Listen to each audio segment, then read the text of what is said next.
Aujourd'hui, je vais vous raconter une histoire un peu spéciale. Spéciale parce que c'est une de ces catastrophes dont personne ne parle jamais, et pourtant, elle a ravagé toute une région. Janvier 1995, ma grand-mère vivait à l'époque dans le nord, pas loin d'Arras, et un matin, elle se réveille avec de l'eau qui rentre sous sa porte d'entrée. En quelques heures, son rez-de-chaussée est sous 1 mètre d'eau. Ses meubles flottent. Ses photos de famille sont détruites. Elle et mon grand-père se retrouvent bloqués à l'étage pendant presque une semaine. Ce qui s'est passé ce mois-là, c'est les inondations les plus catastrophiques qu'ait connues le nord de la France depuis des décennies.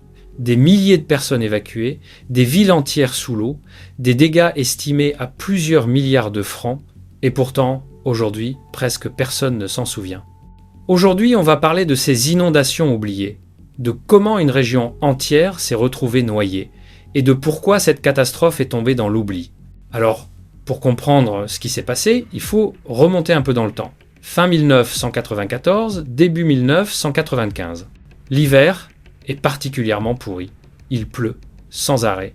Pendant des semaines, des pluies continues, incessantes, le genre de crachin du Nord qui te déprime pendant des jours. Mais le truc, c'est que ça s'arrête pas. Ça continue, jour après jour. Les sols sont complètement gorgés d'eau, les nappes phréatiques sont au maximum, il n'y a plus aucune absorption possible, et début janvier 1995, ça empire. Les pluies deviennent diluviennes. En quelques jours, il tombe l'équivalent de 2 mois de précipitation. Ma grand-mère me racontait qu'au début, personne s'inquiétait vraiment. Dans le Nord, la pluie, c'est normal, les gens ont l'habitude. Sauf que là, c'était différent. Les rivières commencent à monter. La Somme, la Sensée, l'Authie, la Canche. Toutes les rivières du Nord-Pas-de-Calais et de Picardie se mettent à déborder, pas un peu, énormément. Le 9 janvier 1995, c'est le début de la catastrophe. Les premières communes touchées sont celles le long de la Somme, Abbeville, Amiens, Péronne. L'eau monte d'un coup. En quelques heures, des quartiers entiers sont submergés. Ma grand-mère habitait dans un petit village près d'Arras. Le matin du 10 janvier, elle se lève et voit que la rue devant chez elle est transformée en rivière. L'eau monte vite, très vite. Elle me disait, au début on pensait que ça allait juste mouiller un peu le bas des murs. On a mis quelques sacs de sable et puis en 2 heures, l'eau était à 50 cm. Puis 1 mètre, les pompiers commencent à évacuer les gens.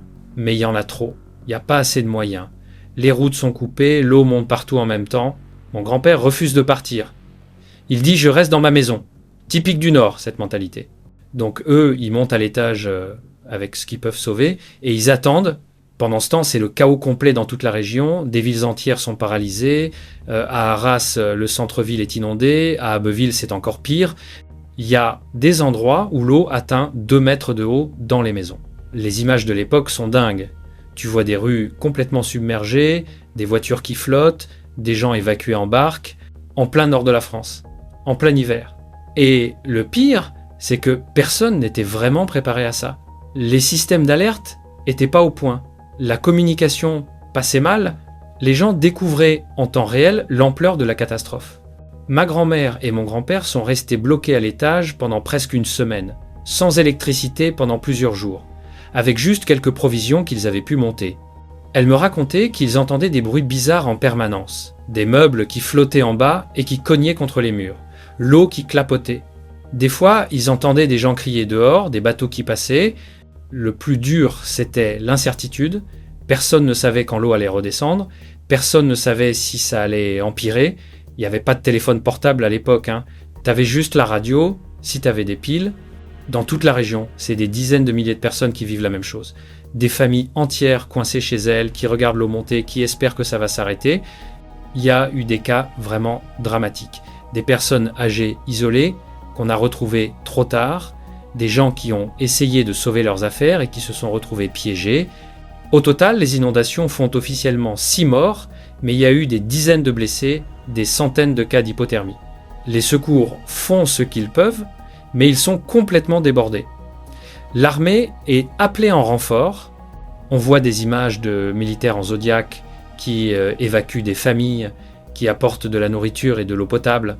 Parce que oui, le comble, t'es entouré d'eau, mais t'as rien à boire. L'eau est polluée, contaminée, faut attendre que les secours t'apportent des bouteilles. L'eau commence enfin à redescendre vers le 20 janvier. Mais le cauchemar est loin d'être terminé. Quand ma grand-mère redescend au rez-de-chaussée, c'est l'horreur. Tout est détruit. Les meubles sont gonflés d'eau, pourris. Il y a de la boue partout, une odeur infecte. Les murs sont imbibés, moisis, les photos de famille, les souvenirs, tout est foutu. Et c'est pareil pour des milliers de personnes, des familles entières qui perdent tout. Leurs meubles, leurs affaires, parfois même leur maison devient inhabitable à cause des dégâts structurels. Les estimations parlent de 20 000 habitations touchées. 20 000. Des communes entières à reconstruire. Les dégâts sont évalués à environ 3 milliards de francs de l'époque, soit genre 450 millions d'euros. Mais le pire, c'est le traumatisme. Ma grand-mère, encore aujourd'hui, elle flippe quand il pleut trop fort. Elle regarde la météo en permanence. Elle a des angoisses dès qu'on annonce des précipitations importantes. Et elle est loin d'être la seule. Toute une génération dans le Nord a gardé cette peur ancrée en eux. Les mois qui suivent sont terribles. Le nettoyage prend des semaines. Les assurances traînent. L'État débloque des aides. Mais c'est long, c'est compliqué. Il y a des gens qui mettent des mois, voire des années, à reconstruire leur vie. Maintenant, la question que vous vous posez sûrement, pourquoi on n'en parle jamais de ces inondations? En fait, il y a plusieurs raisons. Déjà, le Nord, c'est pas glamour, c'est pas Paris, c'est pas la Côte d'Azur. Les médias nationaux en ont parlé sur le moment, mais après, ça a vite été oublié. Les caméras sont parties et les gens ont continué à galérer dans l'ombre. Ensuite, 1995, c'est aussi l'année des attentats du RER B à Paris, de la grève massive de décembre. Il y a eu plein d'autres actualités qui ont pris le dessus. Et puis, il y a un truc plus profond, ces inondations, elles ont touché des zones rurales, des petites villes, des villages, pas des grandes métropoles. Du coup, l'impact médiatique a été moindre. Mais surtout, je pense qu'on n'en parle pas parce que ça arrange personne d'en parler. Parce que ces inondations, elles n'étaient pas juste de la malchance. Elles étaient annoncées. Des experts avaient prévenu pendant des années que l'urbanisation mal contrôlée, la bétonisation des sols, la suppression des zones humides naturelles, tout ça allait créer des catastrophes. Et ils avaient raison. Après les inondations de 1995, des rapports ont été faits, des recommandations ont été données, des plans de prévention ont été mis en place. Mais concrètement, pas grand-chose n'a vraiment changé. Et d'ailleurs, le Nord a encore été touché par des inondations graves en 2001, en 2016. À chaque fois, on dit plus jamais ça, et à chaque fois, ça recommence. Ma grand-mère, elle a fini par déménager. Elle voulait plus vivre avec cette peur. Elle s'est installée dans une zone plus élevée, loin des rivières, mais pour ceux qui sont restés, la menace est toujours là. Voilà pour cette vidéo sur les inondations oubliées de 1995. J'espère qu'elle vous aura intéressé. Pour moi, c'était important d'en parler parce que c'est une partie de l'histoire de ma famille, mais aussi parce que c'est un de ces événements qu'on a tendance à effacer de la mémoire collective. Et pourtant, ces catastrophes, elles ont marqué des milliers de personnes, elles ont détruit des vies, et elles continuent de se reproduire parce qu'on n'apprend pas de nos erreurs.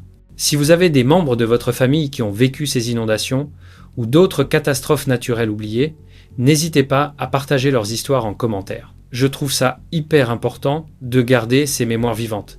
Merci d'avoir regardé et à très vite pour une prochaine vidéo.